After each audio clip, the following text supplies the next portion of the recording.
have anything to add to the agenda? Could I please have a motion to approve the agenda? Motion. Second. Tiffany and Joe. All in favor? Aye. Aye. Any opposed?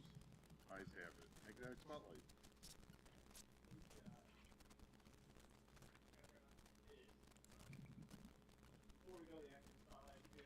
Play.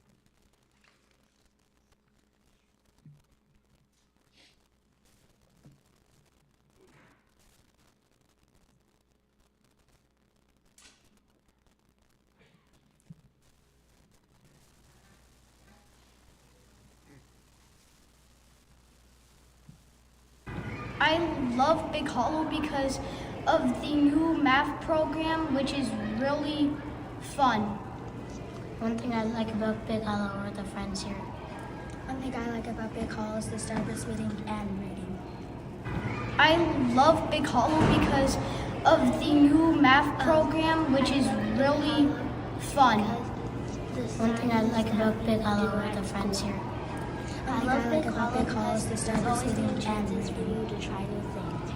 I love Big Hollow because I get to come to school and see my friends. I love Big Hollow because My favorite part about Big Hollow is recess because they added curves. I love Big so you Hollow can have because fun with friends there's always without new getting hurt. chances for you to try new things.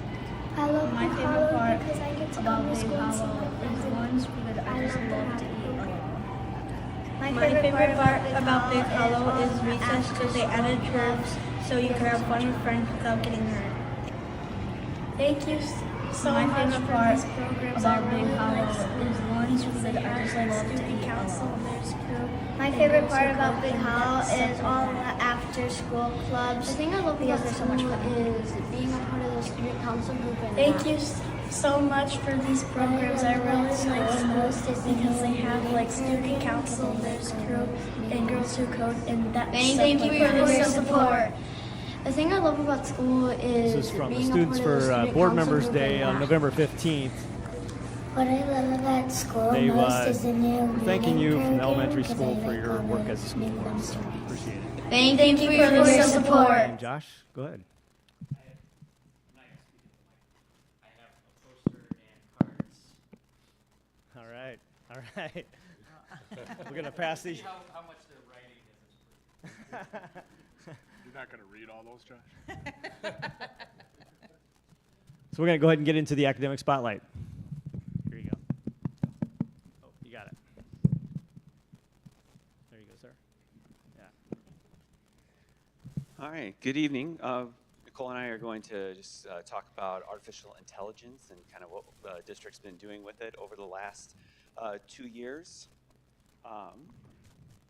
Starting with last year, we formed a committee to talk about what does artificial intelligence mean as far as in an educational space, and what does it mean to us here at Big Hollow.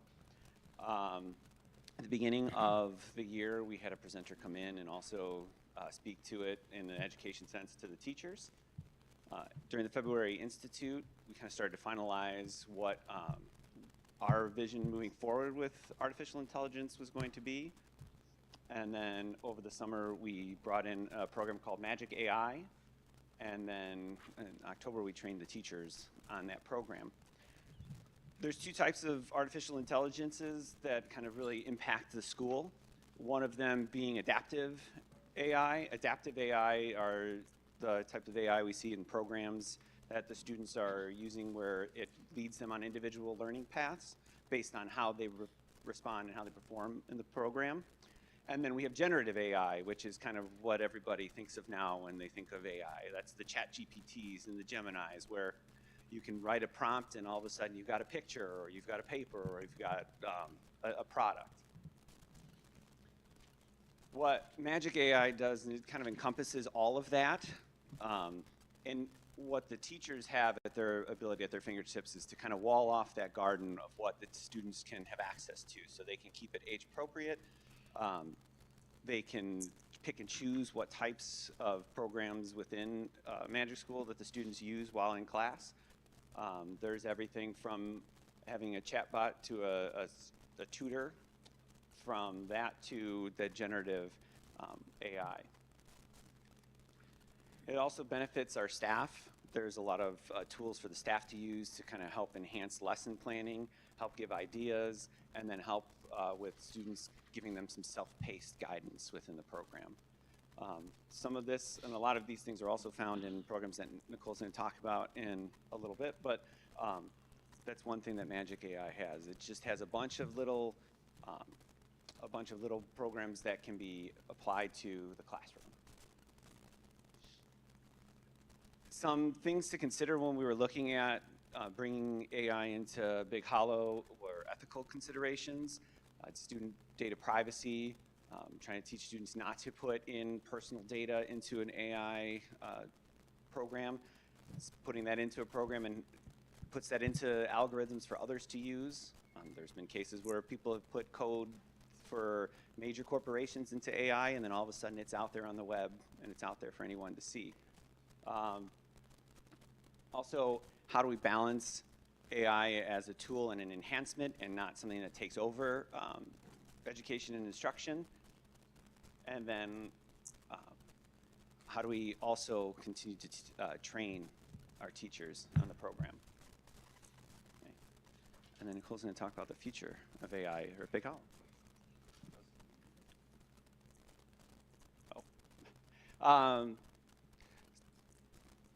With the goals that we set forth with the future of AI, it was how do we apply real-world applications? How do we have our students ready for what AI is going to do when they get into high school and into middle school and into the workplace and in the future? And how do we keep ahead of all of the continuous innovations that occur in technology? Now, Nicole. Yeah, thank you. All right, so how are we currently using this? We've been working with our building leadership teams and our teachers on really enhancing some of our MTSS systems, so our multi-tiered systems of support. We've been working with them on developing different instructional strategies to help support students who need additional support or extending that learning as well. We've also helped show them where they can create different assessment tools or questions or just deeper kinds of questions that aren't just multi-choice questions. So taking that a little bit deeper for the assessment pieces. Some current programs that we've been using and been using for a variety of years have been Lexia. Success Maker is being piloted at the middle school right now, and that is for grades 6 and 8. And that's kind of like a Lexia program. So the students log in, they take a quick diagnostic assessment, it kind of puts them at the level that they need, and then the program kind of just runs through the skill sets that they say that the student needs. That also includes Avanza and Boost, which is something that we're using with our EL students, as well as our SLA programs, our dual language programs, and Flashlight 360, which helps enhance some vocabulary instruction for our students. And then for the math side, we have Dreambox, which again our K-5 students use, and then we have Ascend for our middle school students. Also within some of our curriculum, our everyday tier 1 kind of curriculum, HMH and SAVIS both have different pieces to an AI component. For example, students could do a performance task or a written task within the program, and the program might project some feedback for them. You know, the sentence doesn't make sense. Yes, I think this content aligns to the question or the standard that we're looking for, so it would provide that right back there feedback for the students. We have found that through like some of our piloting, if they use the prompt from the program, it kind of identifies those pieces for the students a little bit more than the student or the teacher recreating that prompt. It kind of takes some time to get some codes right there. But these are things that you might start seeing. We're still playing around with this a little bit. You will see some adaptations in our science and social science programs at the middle school with Amplify and our Actively Learn for social studies. Big Ideas and Imagine IM have some of this embedded in assessments. If the students were to take the assessment online, it would grade it for the teacher. It might provide some feedback there. These aren't requirements, so we may or may not see that in the classrooms. One thing that Matt and his team worked with last year was really providing teachers this stoplight model. So this helps identify when and how to use the AI features. When we have that green light, they're encouraged to use that software. When it's that yellow light, they can use it, but there's some additional provisions with that. And a red light would be, nope, we're not using AI to support this particular task. And then future goals that we have is that we're going to continue to network with other districts. I was on a call the last couple of weeks seeing how other districts are using Magic AI, and they're kind of using it very similar to the way that we are right now. It's a new tool for us all to become familiar with. We're working with AI and the supported vendors like HMH and Savis and the programs that I just listed off. We're working to support our teachers and train them on what these different tools are, and so everybody's at different levels and capacities of using Magic AI right now, and just trying to help build that capacity for our teachers. And then just really understanding what it means to be an AI literate student and what those opportunities we are wanting for our students, and how we're going to embed that into our different courses and curriculum. I believe that's it. Any questions? Just want to kind of give you an update on where we are at with all the changes related to AI. So, awesome. Thank you, guys. Appreciate it.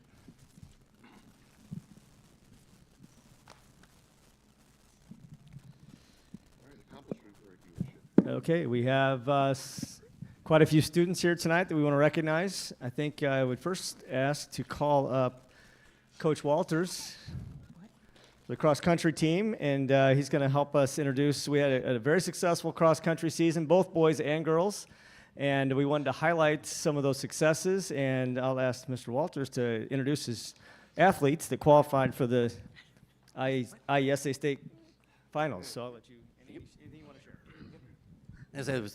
As a program, probably our best year, top to bottom. We had the most qualifiers we've ever had for the state finals this year, with 3 girls and the boys team once again. Let's start calling the girls up. So we had Ava Scolari, Allie Reimer, and Jillian Morales. Got Ava, Jillian, and Elizabeth. Yep. Yep.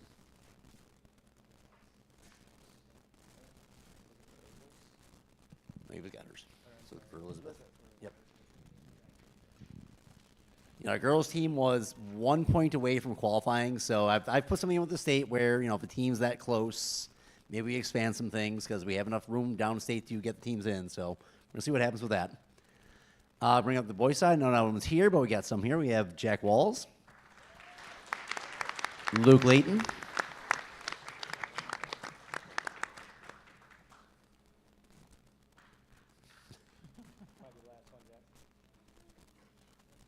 Luke's right here. We have Emiliano Virgadato. And also here is Jacob Reyes. This is Enzo or Emiliano? Emiliano. And Jacob. And we have 6 not here that couldn't make for various reasons. Some are swimming, some are in other sports, so that's what we encourage you to get involved. Again, boys team as a state placing team was our highest finish at 17th overall. So we usually were sitting in the mid-20s. This year we're down to 17th, which is pretty awesome for us with the team we had this year. Looking forward to what these people, like a lot of these are 8th graders, will be moving on next year to high school, and a few coming back. So excited to see what they do up there. Yep, Jack qualifies our 4th boys all-state runner, for 21st this year.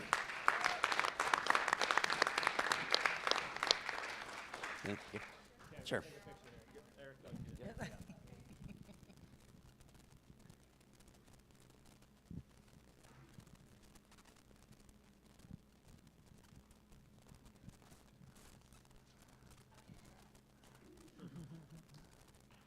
Awesome. Great job. You guys were a pleasure to watch one. So at the sectional, it was great. Pleasure. 8th grade down. All right. Dr. Biancalana, can you come on up? Yeah, that'd be great.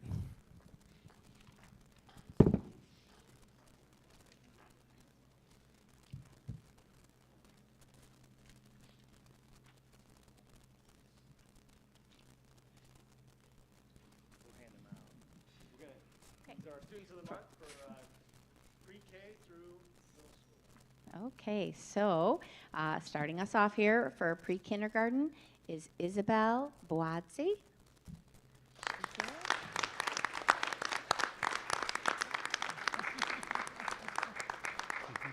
Ah.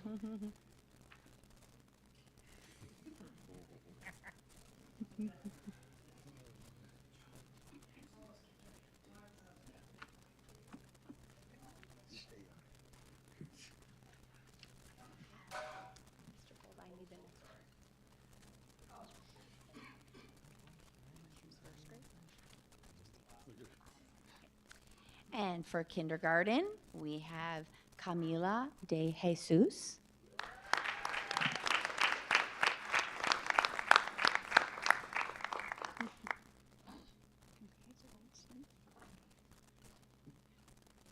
Okay, and then for first grade, Ray Sean Flores.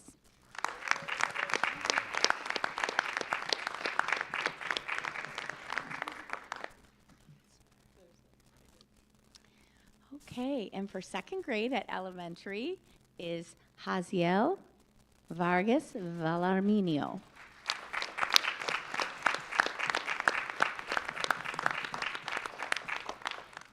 Right here. Congratulations, Haziel.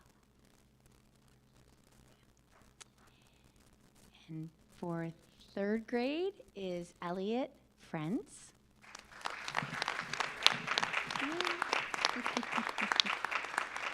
Good job. Good job. And for fourth grade is Adeline Russo.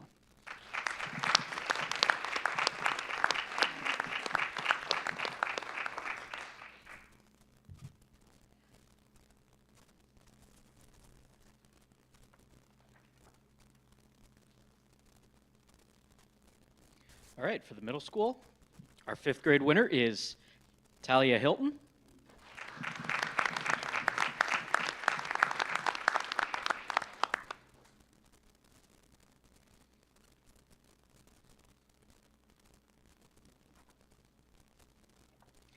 Our sixth grade winner is Finnegan Norberg.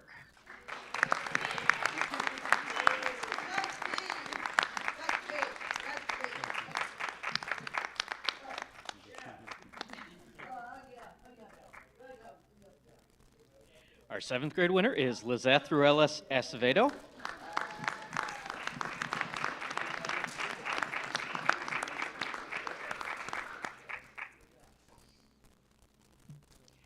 And our eighth grade winner is Soraya Freeman.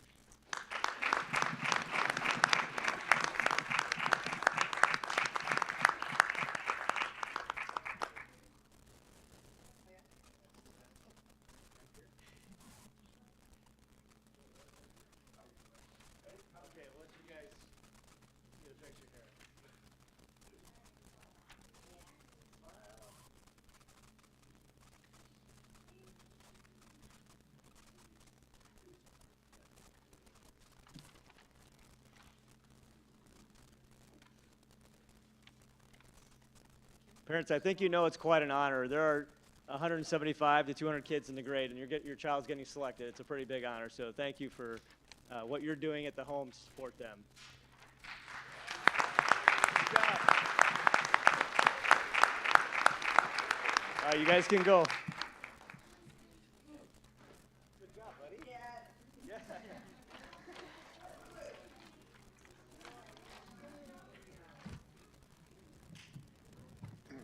You are all welcome to stay for the rest of the board meeting, but feel free, you can leave at this time. We have regular business going on after this.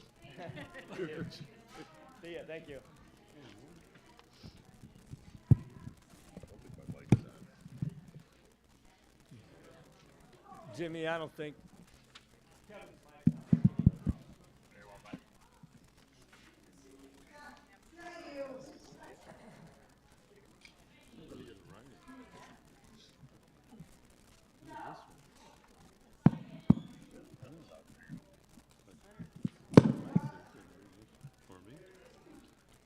right, does anybody have any questions on the consent agenda? Nope. Can I please have a motion to approve the consent agenda? Motion. Oh, board member code of conduct. I'll just read it. I'll represent all school district constituents honestly and equally and refuse to surrender my responsibilities to special interests or partisan political groups. Consent agenda, can I have a motion to approve consent agenda? Motion. Second. Joe and Doug? Yes. Yes. Yes. Yes. Superintendent's report, Mr. Gould. All right. I'm going to need tech help on this one. This is my Exhibit 8. And I think we're going to try to might take a second. We're going to try to get some control of this from.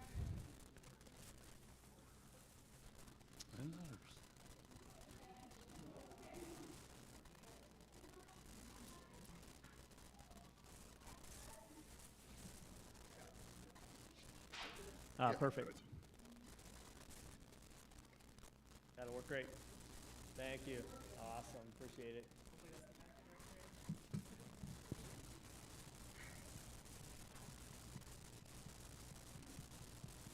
Yeah, this will take a second. Actually, let me.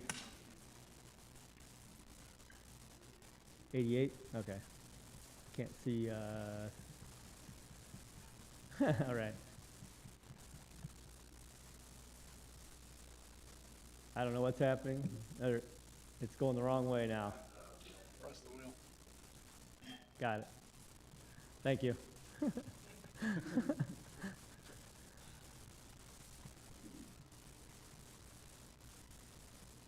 Okay. So I'm going to share. We have. Actually, this starts with Nicole. So I'm going to let Nicole Straup step up and get started with this. We have a few things we're going to share tonight related to the new school report card that just came out, which is student data and school district data that we want to share with you. So I'll let you go from there. Perfect. All right.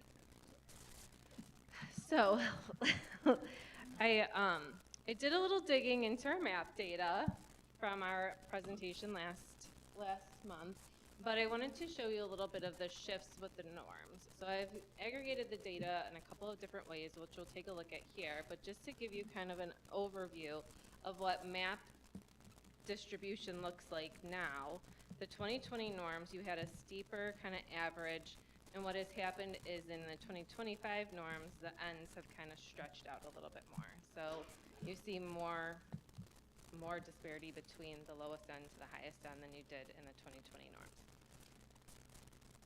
This shows you that with our new map data and our new assessment that we are using, the students might come in at the fall looking a little lower than they have in the past, but they're making a steeper climb by the end of the spring.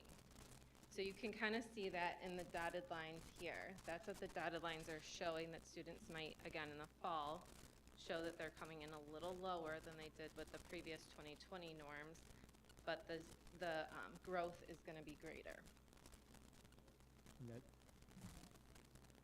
Yeah, and that's national averages. That's national. Yeah.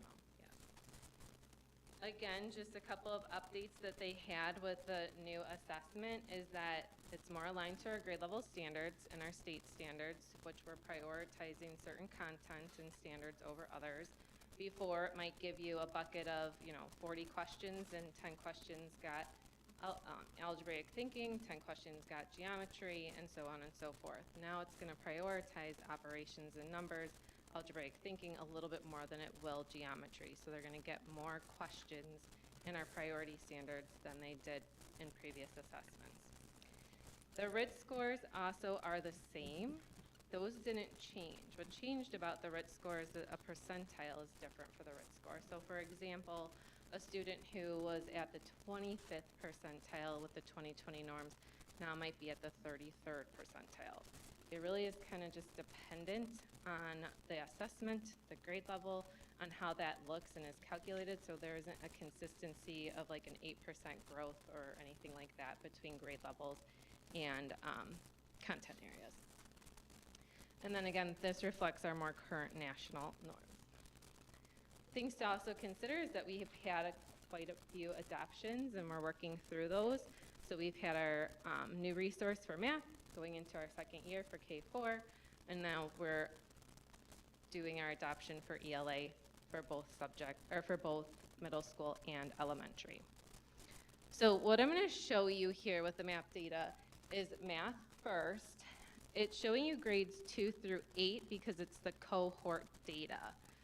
I don't have cohort data for first grade because we didn't take math in kindergarten in the fall in previous years, so I can't show you a comparison of first grade yet. The first graph on the right is showing you what the trends were in 2020 compared to 2025. The graph on the left, I've been able to pull data if our norms started last year, 24-25 school year. That's how our students would have performed last year, the blue columns, with the 25 norms compared to the red columns, our current 2025 norms. So that makes sense. So the graph on the right is showing you the 2020 norms compared to the 2025 norms. The graph on the left is showing you 2025 norms in 2 school years. Does that make sense? Yeah. Okay. Use the 2024 data and the 2025 norms. Yeah. Yes. Gotcha. Yes. So what we're looking for is that our students are shifting from that low to high, right? We're having less, that's what we're looking for. They have less students in that low average, or low average. So this and this shifting second grade into math data doesn't average. show very well. Well, Yeah. I would say, wouldn't that happen anyway because they made the norms wider? Which is going to depend on how our students fall. Okay. So I'll show you every grade level, but you'll kind of see that in the norms, there's not quite a huge difference. So that's kind of what these graphs are showing you, both of them. So if you look here, in both norms, the 2020 norms compared to the 2025 norms, we had more students in the low category, no matter what norms we used, right? The red graph is going up. Whereas the high average is kind of going down and the high is staying the same. So the Summary for norms me when I aren't see really that is the second grade changing. scores are not what we want to see. That's not what we want to see. Right, but we're also looking to show that the norms, no matter which norms we're looking at, kind of not changing much. Here's third grade, so you're getting all 3 years, 2023, 2024, 2025, and these are showing you your fall data points. So that's the current third grade and how they did in first grade, second grade, and third grade. Yes, yeah. So looking at it, compared to the 2020, 2025 norms, our data looks pretty good. When you look over at the next grade level, or the next chart, the 2025 norms, it's going in the direction we want to. We have an increase of students in the high category, decreased students in the high average category, a little higher in average, but what we're seeing is a lower percentage of students in the low and low average. Does that make sense? Okay. Here's fourth grade, kind of similar. So when we're looking at those 25 norms in both years, we're seeing that the average, high average, and high, our students are trending up. We saw the same thing compared against the 2020 norms. And again, that low average is dropping. Here's fifth grade. Kind of similar, more students in the high average, a little less students in the high. About the same for average. Our low average went up, but our low went down. Here's sixth grade. Again, our high average and high are going up. We have less students in low, less students in low average, less students in average. So we're trending in the direction that we want to trend. Seventh grade. Tell me if I'm going too fast, too. I can stop. I know it's a lot to process. Again, we're seeing that increase in the high, a little lower in the high average, a little lower in the low, or the average. Our low average is about the same, and our low is decreasing.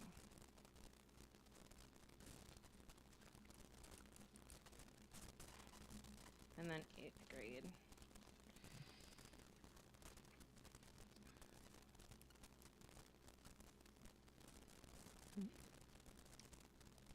So again, we're looking for that decrease in low and low average, trying to shift our students over to the average, and high categories. This next chart isn't showing you cohort data, it's just showing you grade level data, but it's showing you kind of the trends that we've been seeing from 24-25 to 25-26. So again, we want to see that we have that decrease in the low and low average, and then we have that increase in the others. Sometimes when we had that decrease in the high average, it was a very small percentage of students. Did you find that they were going to average or to high? Or you didn't compare? I'd have to go back and look at the charts. Any questions about math? ELA, same charts. Starting with 2nd grade again. So it's still showing you the same type of data, where it's comparing the 2020 norms, 2025 norms, and then showing both years and the 2025 norms. 3rd grade. We're liking that. Our data's doing what we're hoping it would do. Low, low average are decreasing. Average, high, high average, and high are increasing. 4th grade. Low average went up a little bit, low went down, average went down, high average went up, and high went up.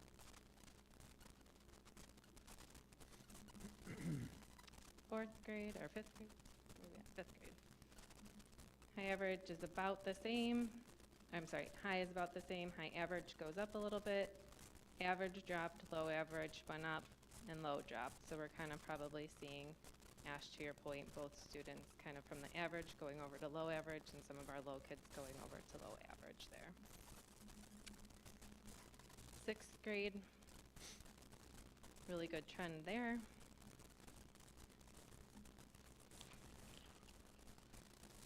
7th grade.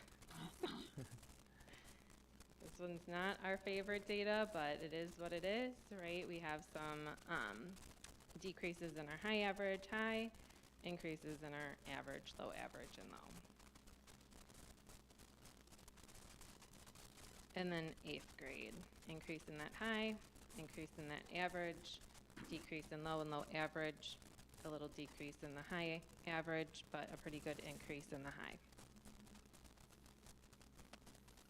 And then this is what our trends kind of looked like for ELA. So a little more inconsistent what math looked like. Mm-hmm. Right. That's good. All right, I'm going to jump to a different report now. Thanks, Nicole.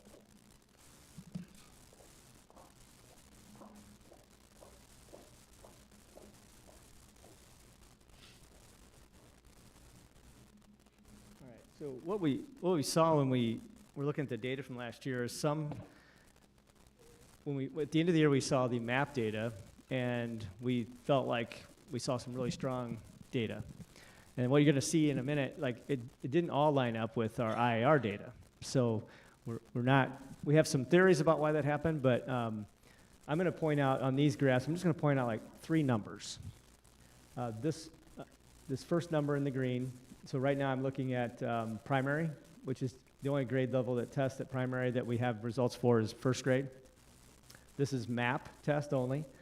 The first number tells you what percentile so that 71st percentile for growth means that our 1st graders scored in the 71st percentile across the country and how well they grew. So that's a very good score.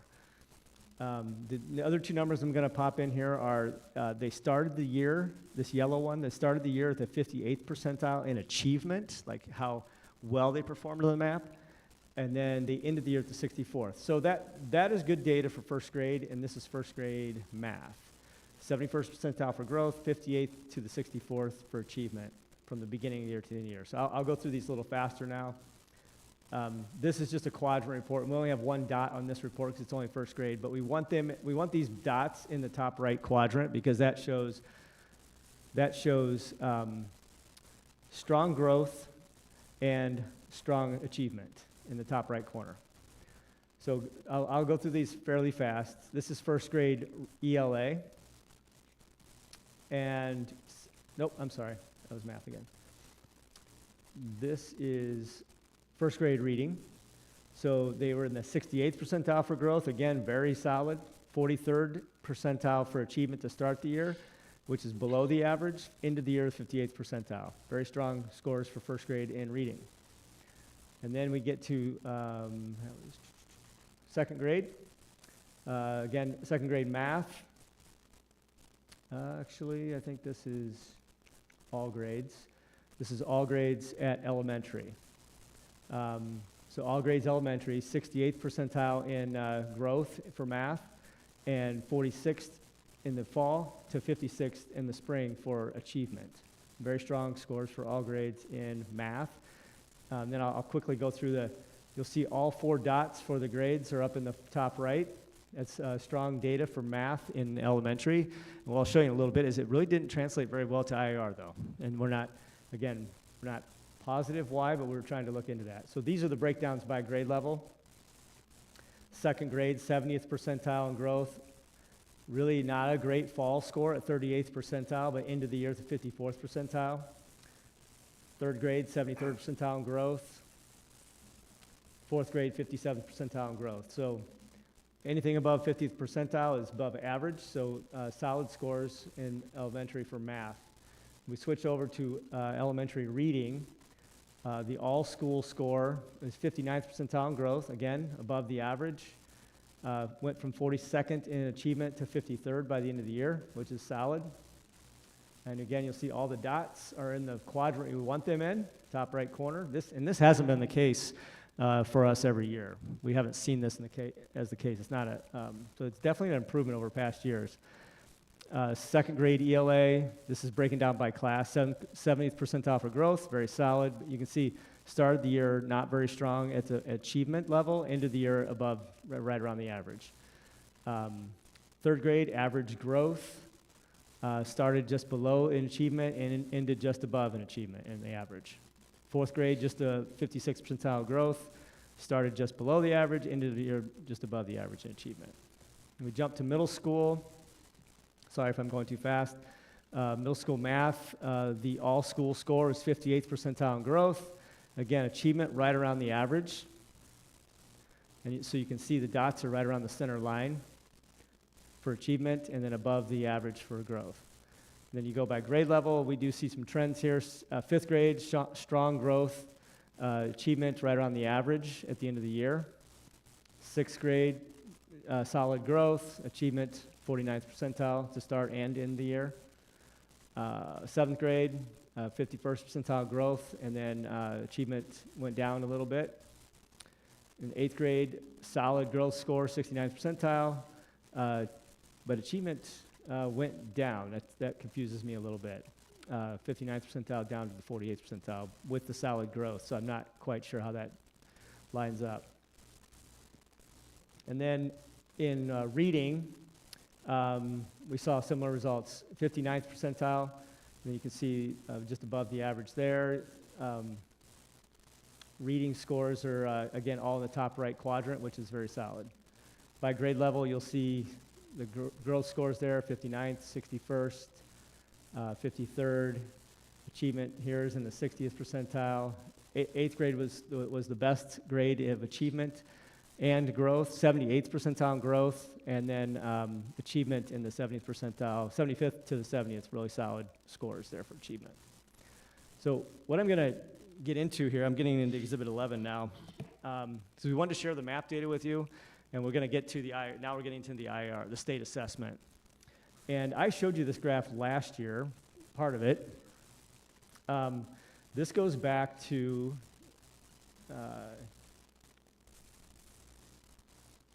2006. The state, and you might recall this graph when we did it, when we talked with ECRA. We had ECRA in here, and we talked to them. But this goes back to 2006 when we were taking the ISAT test, and this is math and reading, I think. Math is blue, reading is black. Math, we would have 80% of the students. It was very common in the state. 80% of the students were meeting exceeding standards. And you can see in the ISAT, these are the numbers that we used to have. In reading, it was always a little bit under. And then we switched to they changed the cut scores, and it became, we went down, the state average went down to 60. And then we went to Park, and they went down even more. So you kind of see how these are state averages. These are not Big Hollow. State averages. And we talked about this last year where the state sets the cut score, and then you'll see this year the numbers go up quite a bit. It's because the state changed the cut score. They found that Illinois had one of the most difficult cut scores to reach. So they tried to norm it with the rest of the country. So you'll see this year our numbers go up if you look at percent of kids meeting or exceeding standards. I'm not even really going to emphasize that this year because the cut score is so random, but I'm going to share how our students are doing compared to all the other students in Illinois with you. But I do want to share this. What this graph explains is that I'll start with the ELA, this orange color here.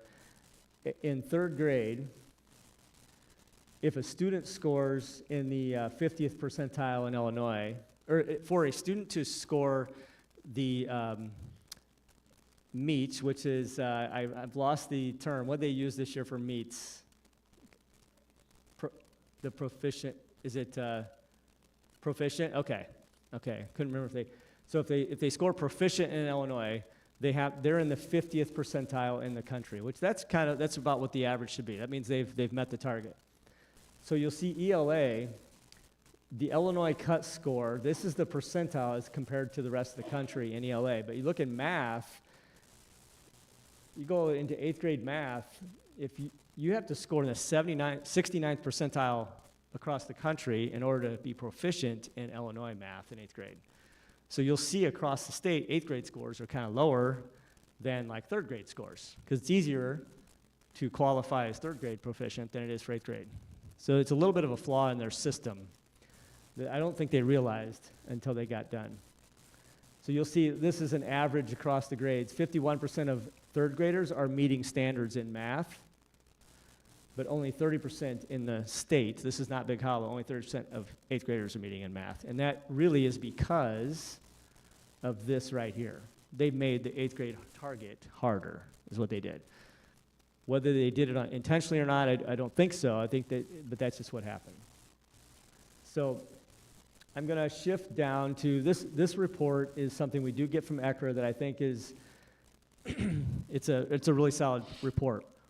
Sometimes it shows us good data, sometimes it shows us data that we don't like. And there's some data on here that we don't really like. I showed you in the map, in the math, we did really well on the MAP assessment. We showed a lot of growth at most grade levels. Not every grade level, but most grade levels, we did really well in math. On this does not show that.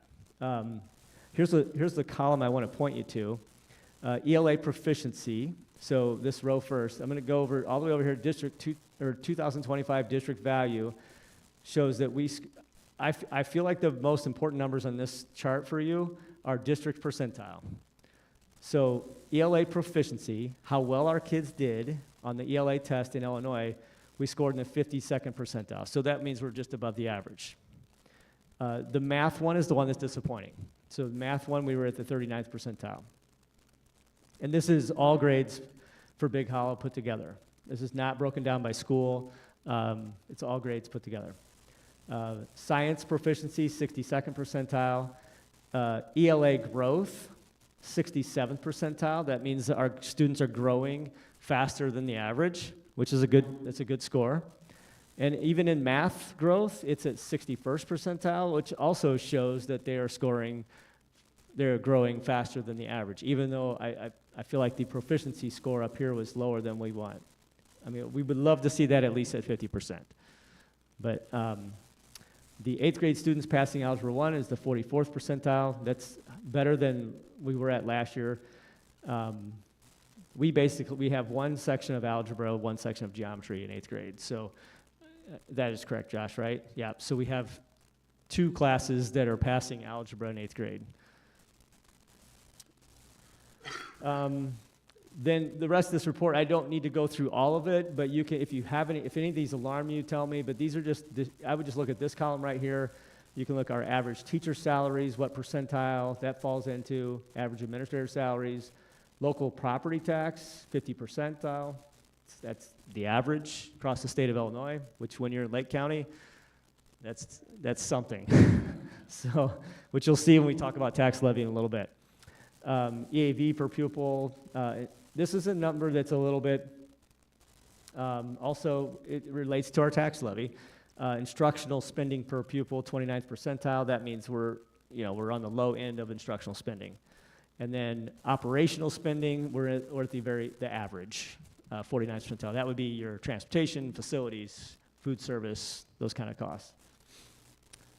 And then the last, some of these, you can't look at the percentiles and think low percentile means bad score. So that it just means like, for instance, this is for demographics. So 50% of our students are white. That's 24th percentile when compared to other schools in the state. That's what those numbers mean. I'm going to go down to, so our students with IEPs, we don't, we're in the 28th percentile, which means we have a lower percentage than the average of students that qualify for IEPs. Low income, we're in the 28th percentile. And then I think this last chart's a good one. Our attendance rate is right at the average, 49th percentile. Our mobility rate that's a good score. We have lower mobility than average, 30 percentile. Chronic absenteeism, a little bit below average. Truancy, 38th percentile. Those are good numbers. Average class size, that's a good, I think our class size is really good at 19.7, but that's actually above the state average. 64th percentile, so the higher number there would not be a good one. But that's not much above the state average. State average is 18.3. Teachers with advanced degrees, you can see we have a high percentage of that. Teacher retention at 26th percentile, that's not a great number. And then I think, okay, this is a good table here. This refers to the 5 Essential Survey, the different ratings that we get when our students and staff take the survey. We did not get parent data because we didn't get enough parents to take the survey. So you have to have a certain percentage of parents to take the survey in order to qualify to get the data. But it's a hard number to hit. Effective leaders, the score was a 71st percentile, very solid. Collaborative teachers, 84th percentile. Involved families, 72nd. You see these numbers are all solid. Student response rate at 33rd percentile, I'm not sure why that number is that low.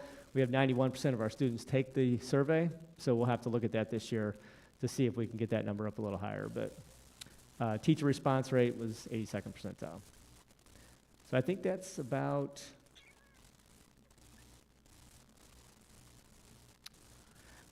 these are just showing you the how the cut scores impacted the scores. So in ELA, the old cut score average, we used the dotted line is where we fell last year on this shaded graph, and the blue line is where we fall this year on the blue graph. So with the new cut scores. And this is for math, and this is for science. And these are some scatter plots. Low end, so these are scatter plots that are provided on this that you can go through that too. But the ECRA data is pretty solid data, and I just thought that was I didn't get online and show you the school report card. You can go online and look it up, and you can go through all of that. But the percentile report to me tells you how we're comparing to the rest of the districts in the state. So I threw a lot at you there. I didn't want to rush through it too much, but is there anything that was alarming, anything you want to talk about, any questions? All right, let's move on. The last two things I have are just informational immunization updates. We have 0 students non-compliant right now. We had a few at the beginning that we had to hold out for a day or two until they got everything in, but we're good there. And thank you to our nursing staff for getting that done. And then you'll see the staffing plan timeline I have for you as Exhibit 12. And that will be all I got, Kevin. All right. Anybody have any questions on the employment recommendations? Can I please have a motion to approve the October 2025 employment recommendations? Tiffany and Ash. Yes. Yes. Yes. Tax levy. Okay, we'll make this quick too, promise. All right, so I'm gonna, can I go back to the, real quick? Thank you. I'm gonna get this started and then I'll let Matt take it over. We're doing the tax levy here in November. We'll do a tentative tax levy, and then in December we'll approve the final. We are a tax capped county, so there's only doing the levy. There's a lot of limitations on how high we can take the levy. There's a cap to it. Matt's going to show you where we've decided to put some of the funds for next year. So we are levying money right now that will determine what the tax bills look like in May. And then that'll determine what revenue is coming to us in June, May, June, and September, October of next year. So that's what we're doing right now. All we have is we have a guess for what our EAV is. That's a big piece of the levy. So we have a guess for that. The CPI, the Consumer Price Index, is what impacts the cap. And this last year that was at 2.9%. And so that affects the formulas that we use to do the tax levy. As you know, Matt's new to this position, and we work through this tax levy together, just kind of show him the process, and I'm going to let him share where we're at with all of this. So, Matt, I'll let you take it here.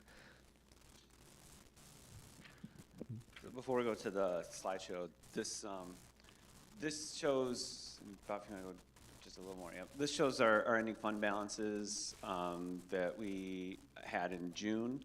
You can see education is taking a big hit there. It's starting to go down about $1.5 million, or $2 million from last year. Sorry, $1 million from last year.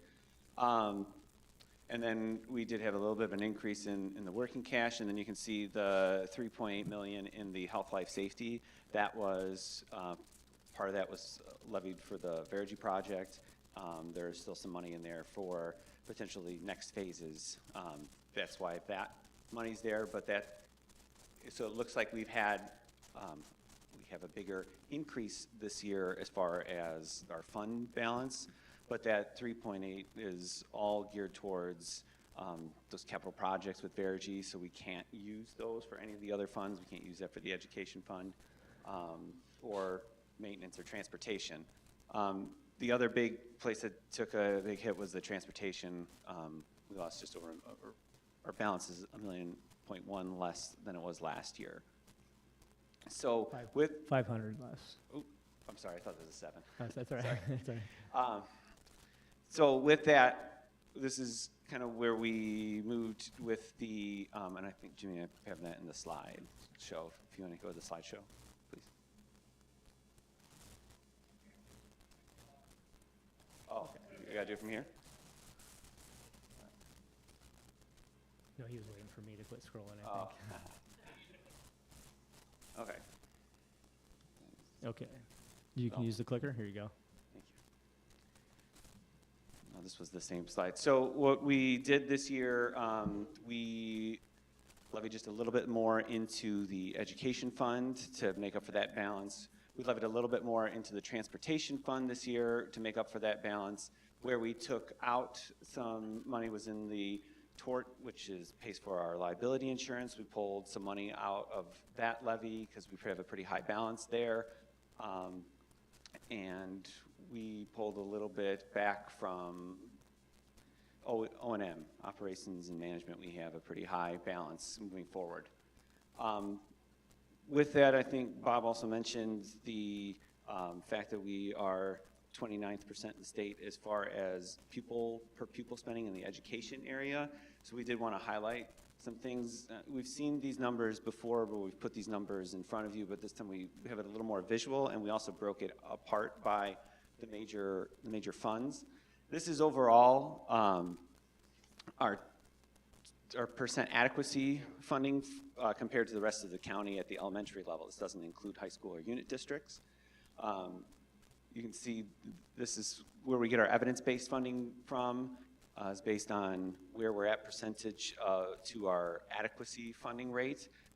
We're at 74%. We just below the line to move into the next tier. And that next tier we would actually lose state funding from when we get there. But you can see that compared to the rest of the state, the blue is us, everything above in the green is just, you can see like those higher districts are 2.5 times their funding, and we're at 75%. And I think I've highlighted this for you before, but for us to get from 74% to 100% is about $6.5 million to get to 100% funded. Looking at then the tax rate, the percentages here on the outside are percentages different from Big Hollow. Right now, like we said, we're one of the lowest in the county as far as percentage, or for our tax rate. Our tax rate right now is at a 2.5.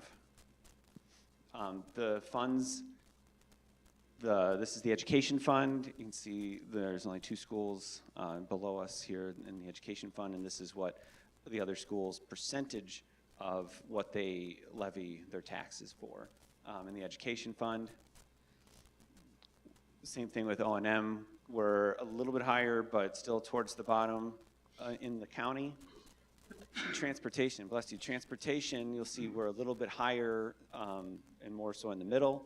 And part of that is because we bus, or at least we offer busing to every student in the district. We don't have a district right now, anyway, that has walkability. So those were the main funds and kind of where we're heading with the levy. Yeah, now we can go back to the... You can go back to the presentation.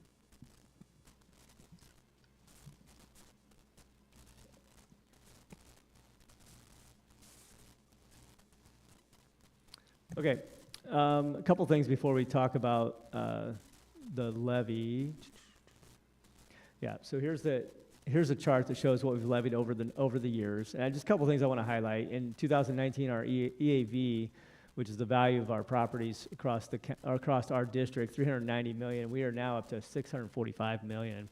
So our EAV has grown immensely over the last several years.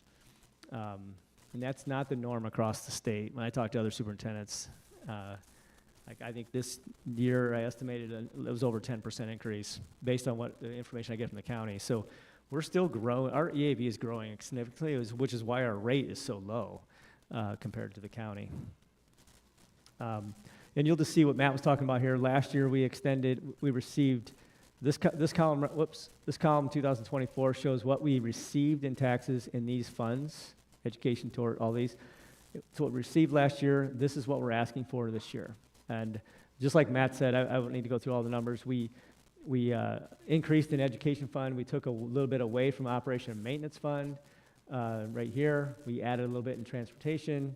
And overall, we are taking I'll come back to that slide. Overall, we're levying for a 4.98% increase, which keeps us under if you go over 5%, you have to do a tax anticipation hearing. We are not going to even get the 4.98 because the cap is going to keep us in probably below 3. We tend to ask for 4.98 or close to 5, just in case the AV comes in higher than what I anticipated. We'll be able to capture that in the levy. But so those numbers that we have on the table, we're not going to get all of that. We've levied probably $250,000 more than they anticipate we're going to get. So then I put this chart in here just so this is the bond payment schedule for the bond for the Verigy project we just completed or nearly completed. So you'll just see that's the payment schedule. We are levying for money that in these two columns right here, that will, if you add these two columns up, it's about 1.1 million, and so that'll be in the bond payment next year. So that's in the tax levy as well.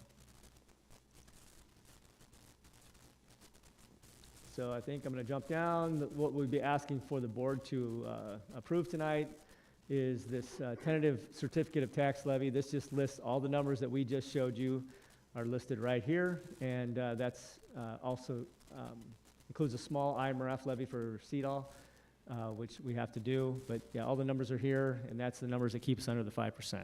So that's kind of the whole summary. And we did meet with the finance committee to review this. So the plan is next month we would bring to you a final tax levy for approval. That's all I got, Kevin. All right, anybody have any questions? Can I please have a motion to approve the proposed 2025 certificate of tax levy for Big Isle School District 38? Motion. Second. Joe and Doug? Yes. Yes. Yes. Yes. And the last thing we have is the maintenance grant. Annually, we get the $50,000 maintenance grant from the state of Illinois. I don't know how long this will continue. We don't have to do it, but it's an opportunity to do some needed work for 50 cents on the dollar. So we have written in here an upgrade to our camera system that Matt feels like we can do on the server end that will fix some of our issues. And then we have a concrete repair project, and we also have new flooring at the middle school with some rooms that have some pretty torn up carpet. So we just threw them in here, and then we'd ask for your approval, and then we'll submit the grant, and we can work on those projects anytime once the grant's submitted or approved. All right, anybody have any questions? Isn't the camera system new? No, it's not, actually. The camera system, I mean, is the camera... camera system new, like in the last 2 years?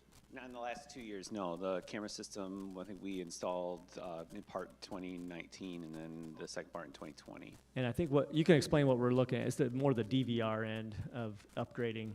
Yeah, we're looking at ways like right now the camera system is running, the NVRs where all the video is held, it's running at capacity, so we're trying to look at ways that we can lighten that load and possibly improve the use from the teachers and the principals' end.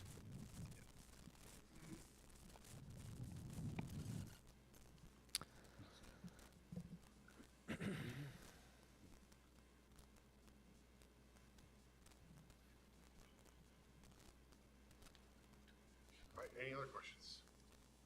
Can I please have a motion to approve the school maintenance project grant for 2026? Second. Tiffany and Joe? Yes. Yes. Yes. Yes. We accept a resignation from Nileli Mata, lunch monitor. We accepted a resignation of Amber Lasky, paraprofessional. Lauren Plesha is on approved leave. Amy Howard is on approved leave. And Matt Newborn will be on approved leave. Do we have any public comments? No FOIAs. Anybody have any questions on the monthly reports for the board? The next regularly scheduled board meeting will take place on Monday, December 8th, with closed session beginning at 6 p.m. and open session beginning immediately following closed session. Can I have a motion to move the closed session for the evidence or testimony presented in an open hearing or in a closed hearing were specifically authorized by law to a quasi-adjudicated body as defined by the Open Meetings Act, provided the body prepares and makes available for public inspection a written decision setting forth its determinative reasoning. 5 ILCS 120-2C-4. Motion. Second. Joe and Tiffany. All right. Oh, we got to do a roll call. Yeah. Here. No, you gotta say yes. Yes. Roll call, that's what I said. Roll call. Open Yes. session. Yeah. Yes. Yes. Yes. I thought you'd do a roll call. Close.